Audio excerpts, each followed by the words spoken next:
Hey, ¿qué tal? ¿Cómo estás? Bienvenido a un nuevo podcast de Semilla de Mostaza. Mi nombre es Miguel Tejada y qué bueno que puedas acompañarme y que juntos podamos estudiar y podamos descubrir qué es el reino de los cielos y cómo éste puede obrar en nuestras vidas.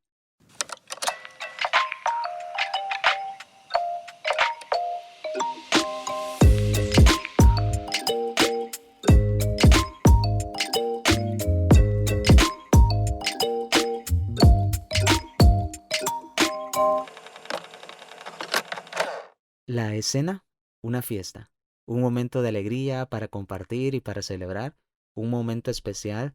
No había ninguna urgencia, ningún enfermo, ninguna necesidad aparente o algún asunto de vida y muerte, solo un momento para celebrar y compartir. Así es, un momento de respiro e intimidad entre personas que querían compartir su gozo con los demás. ¿No sabes de qué te estoy hablando? Bueno, te estoy hablando del pasaje de Juan 2, el famoso pasaje de Jesús convirtiendo el agua en vino. Sabes, hace algunos años atrás no lograba entender esta porción de la Biblia. Es decir, Jesús se encontraba en una fiesta, compartiendo con sus amigos, celebrando, y aunque lo que hizo fue algo extraordinario, no le terminaba de encontrar mayor sentido y simplemente pasaba de largo sin prestar atención a la mayoría de los detalles y a la increíble explicación que Juan nos brinda. Entonces, cierto día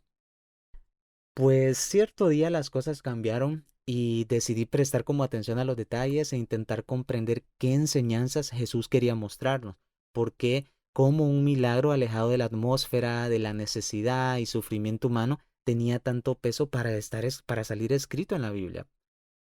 Hoy quiero compartir contigo sobre este pasaje y que juntos podamos meditar un momento sobre las enseñanzas claves que nos deja Jesús sobre el reino y que juntos podamos seguir ese ejemplo.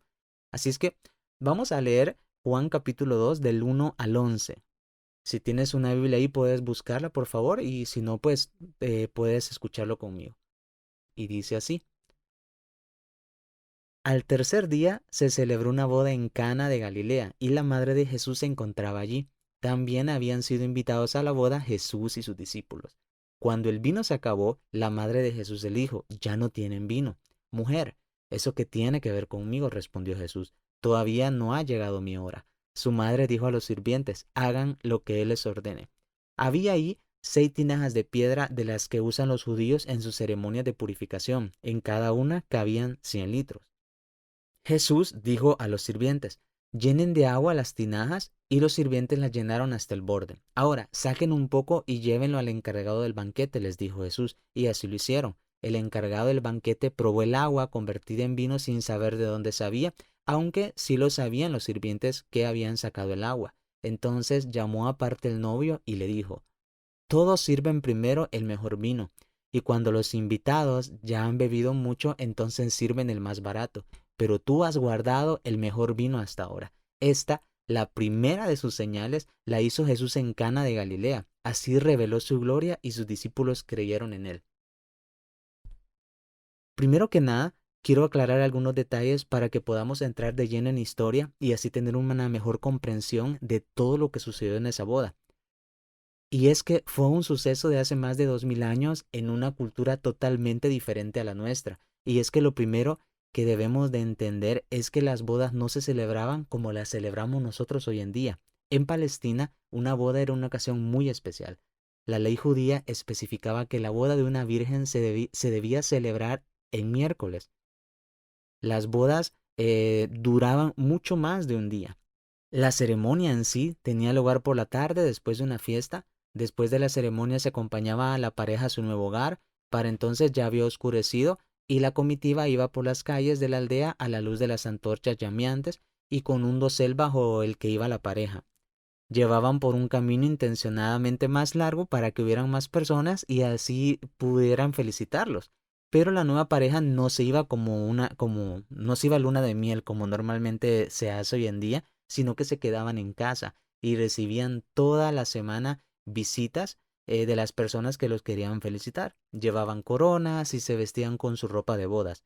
Los trataban como a un rey y una reina, y su palabra, lo que ellos dijeran, era ley. En un tiempo en el que había mucha pobreza, era muy difícil el trabajo, esa semana de fiestas y alegría era algo muy, muy especial.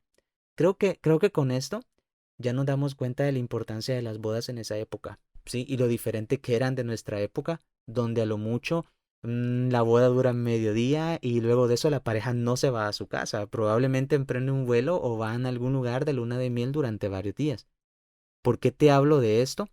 Porque ahora entiendo la importancia del milagro de Jesús, pues el hecho de que se acabara el vino significaba que pasarían días sin él, lo cual era una vergüenza para los novios, pues muchas personas llegaban a compartir su felicidad, y es que a veces nosotros queremos que pensar en un Jesús que pasó su vida en la tierra haciendo prodigios, haciendo milagros a donde quiera que iba. Lo imaginamos como un Dios, y exacto, yo no te voy a negar eso, Él es el único Dios, pero también fue un humano, y durante 33 años Él vivió de esa forma. El problema es que nosotros nos olvidamos que durante 33 años, 30 los pasó viviendo como tú y como yo, conviviendo con la gente, trabajando y disfrutando de sus amigos y familia. Y es que cuando leo este pasaje, me doy cuenta de que él se preocupaba aún de las cosas más triviales. Se preocupaba por el día a día, por las pequeñas decisiones de la vida y en especial Jesús se preocupaba por sus amigos. Es decir, ¿alguna vez te han invitado a una boda sin ser amigo de los novios? De cualquiera de los dos, no lo creo, ¿verdad? Y es que se cree que el novio era o un familiar de Jesús o un amigo muy cercano, lo cual nos dice lo siguiente, y es que el reino de los cielos no solo ha venido para mostrarse a manera de grandes sanidades o grandes milagros, de levantar muertos o de solamente asistir a la iglesia. El reino de los cielos se ha acercado a nuestras vidas también para el día a día. No está acá para hacer una división entre lo bueno y los buenos y los malos. No está acá para hacer una división entre grandes milagros y cosas pequeñas que nosotros podemos hacer. No, el reino está acá para quedarse y estar presente en nuestro día a día, y no solamente cuando estamos en iglesia. Así es que el primer punto del que quiero hablarte es precisamente ese. No limites el reino, no limites a Dios, no pienses que a Él no le importa tu día a día o las cosas pequeñas. Él no solamente se enfoca en sanidades y milagros increíbles, porque es que para Él todo es igual de fácil. Tu causa puede ser muy pequeña, tu dificultad puede parecer no importarle a nadie, pero yo te aseguro que a Dios sí le importa y Él quiere cuidarte, Él quiere ayudarte y Él quiere justamente que te des cuenta de eso para que tú también puedas expandir el reino, no solo cuando estás en iglesia o en el retiro o en la célula o en la reunión de tu hogar, sino que así como Él logró en una fiesta con un milagro material, así también tú te puedas interesar en el día a día por aquellos que necesitan un milagro, aquellos que necesitan un consuelo o un abrazo. Y es que lo que para ti puede ser algo insignificante, para los demás puede ser el vino que le falta a su vida. El reino de los cielos está en la tierra y es parte del día a día. No esperes a que tu pastor o que tu líder hagan el trabajo que tú sabes que puedes hacer en el día a día con tus amigos, con tus vecinos o con tus compañeros de trabajo. Interésate por los demás, así como Jesús se interesó por esa pareja de novios, ¿sí? Y por esos amigos o por esos familiares. Y date cuenta que Dios no solo obra en grandes milagros o por grandes causas, Él obra a todos los niveles y en cualquier tipo de necesidad, porque su gracia es abundante, su gracia está disponible para cualquiera que lo necesite. ¿Somos nosotros acaso los que debemos decidir en qué tipo de milagro o necesidad debe obrar Dios? No, para nada. Nosotros debemos ser los conductores del reino. Y es que si leemos un poco más nos damos cuenta, y aquí va el segundo punto, de que para convertir el agua en vino se utilizaron 6 tinajas de piedra. Déjame explicarte hablando un poquito al respecto. Para los judíos, el 7 es el número completo y perfecto, ¿sí? Y el 6 es un número incompleto y perfecto. No es casualidad porque Dios tiene el control de todo, pero las 6 tinajas de piedra que se encontraban en esa boda en ese momento representan a la ley judía incompleta e imperfecta. Y déjame decirte algo, Jesús vino a acabar con las imperfecciones de la ley y a poner en su lugar el evangelio de su gracia. Jesús cambió la imperfección de la ley por la perfección de su gracia. Juan agrega que Jesús se sirvió del agua que los judíos usaban para purificarse. Y es que los judíos vivían preocupados por la obsesión de no mancharse, ¿sí? Y su religión, ellos multiplicaban mucho estos ritos de purificación. ¿Cómo así? Bueno, lo que sucede es que ellos se preocupaban mucho por la apariencia física, ellos se preocupaban mucho por la parte externa. Y sucede de que ellos tenían esas tinajas muy grandes porque como te das cuenta agarraban 100 litros de agua cada una. Y ellos las tenían porque antes, por ejemplo, las calles no estaban pavimentadas, las calles eran de polvo, entonces en el verano, pues el agua lo usaban para quitarse el polvo y en el invierno el agua lo usaban para quitarse el lodo de los pies porque ellos usaban sandalias. Asimismo, a la hora de comer, ellos utilizaban el agua que tenían en esas tinajas para, entre comida, entre cada plato, ellos lavarse las manos. O sea, ellos eran muy cuidadosos con la parte externa, ¿sí? Por ponerte un ejemplo, tú llegas a un lugar, te sirven la ensalada, te comes la ensalada, bueno, te lavas las manos antes, que es lo que normalmente hacemos, pero ellos no, ellos se lavaban las manos, comían la ensalada, después se volvían a lavar las manos, les servían el plato principal, después les servían el postre y se volvían a lavar las manos. Ellos eran muy, muy religiosos en ese sentido, ellos no habían entendido, ellos se preocupaban muchísimo por su apariencia física.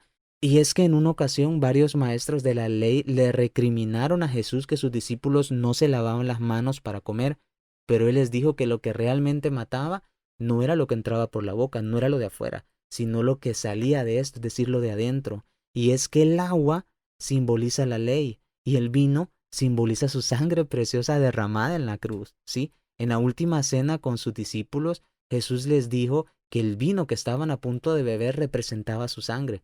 ¿Y acaso no es increíble si lo piensas que lo que comenzó como un pequeño milagro en una boda fue solo el preámbulo para el regalo más grande brindado a la humanidad? Un regalo lleno de gracia y amor. Él nos dio la salvación para que un día podamos estar en su presencia y nos podamos gozar con Él, así como Él se gozó con sus amigos en esa boda. ¿No te parece increíble? Gloria a Dios por ello. Su sangre cubre multitud de pecados. Su sangre nos ha lavado y hemos pasado de una ley que nunca hubiéramos podido cumplir por completo, porque para empezar ni siquiera éramos judíos, hemos pasado a su gracia. Hemos pasado del agua al vino, de condenación merecida a salvación sin condición. Así que basta de vivir vidas llenas de religiosidad. Basta de ser solo buenos en iglesia o en el retiro o en el culto de jóvenes. No seamos como los judíos que se enfocaban en lo de afuera, sino que más bien seamos como Jesús y mostremos la gracia y el amor de Dios en todo momento y en todo lugar, en cualquier circunstancia o necesidad. No seamos nosotros los que limitamos su amor y su poder, sino que seamos canales libres de cualquier obstáculo para que su amor y poder puedan fluir con total libertad. Pues recuerda, quiero que esto te quede claro, tú eres la iglesia, no un edificio, tú eres el cuerpo de Cristo, no un montón de bancas, tú eres su hijo y por eso debes de dejar que Él fluya, ¿sí? Debes de dejar que fluya el vino, ¿sí? Debes de dejar que su sangre limpie y que su amor se glorifique.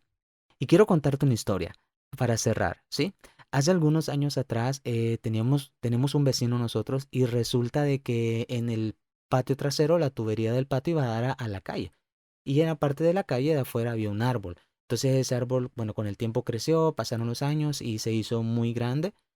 Y resulta que de repente una vez cayó una gran tormenta y el patio de atrás se le inundó el patio, el agua se le metió a la casa y hubo un gran problema. Entonces, bueno, tocó llamar a algunas personas para que se lo repararan y resulta de que esa raíz de una de las raíces de ese árbol se habían metido en la tubería y habían tapado poco a poco la tubería hasta que estaba tapada por completo y el agua del patio salía a la calle pero por gotas, ¿sí? Entonces, ¿qué le tocó hacer? Le tocó romper la tubería, se dieron cuenta de que la raíz había llegado muy profundo y le tocó romper incluso parte del piso de la casa, de adentro. Entonces fue algo muy, muy complicado, muy costoso y bueno, al final todo por una raíz de un árbol. Y sabes, muchas veces nosotros somos iguales. En vez de dejar y permitir que la gracia, que el reino fluya en nuestras vidas, muchas veces permitimos que una raíz llamada religiosidad empiece a minar y empiece a tapar la tubería del canal por donde puede fluir el amor de Dios, que somos nosotros y poco a poco empezamos a dejar de fluir menos, menos y menos. Y la realidad es que nosotros somos sus hijos, nosotros somos los que tenemos que hablar de la palabra, somos los canales, somos los instrumentos. Entonces, no dejes que la religiosidad, no dejes que dificultades, no dejes que nada pueda evitar que el amor, que el poder, la gracia de Dios pueda fluir en las vidas de los demás a través de ti. Así es que no lo permitas, no lo dejes, porque si no poco a poco te vas a ir tapando y poco a poco, como pasó con esa tubería, la raíz de la religiosidad va a ir creciendo y va a ir creciendo y va a ir avanzando más. Y cuando quieras detenerlo, puede que sea muy difícil lograrlo, ¿sí? Y que así como le pasó a los judíos, que estaban muy enfocados en la parte física, en las apariencias, en juzgar a los demás, te pueda pasar a ti o me pueda pasar a mí. Así es que ese es el mensaje de este episodio, de este podcast.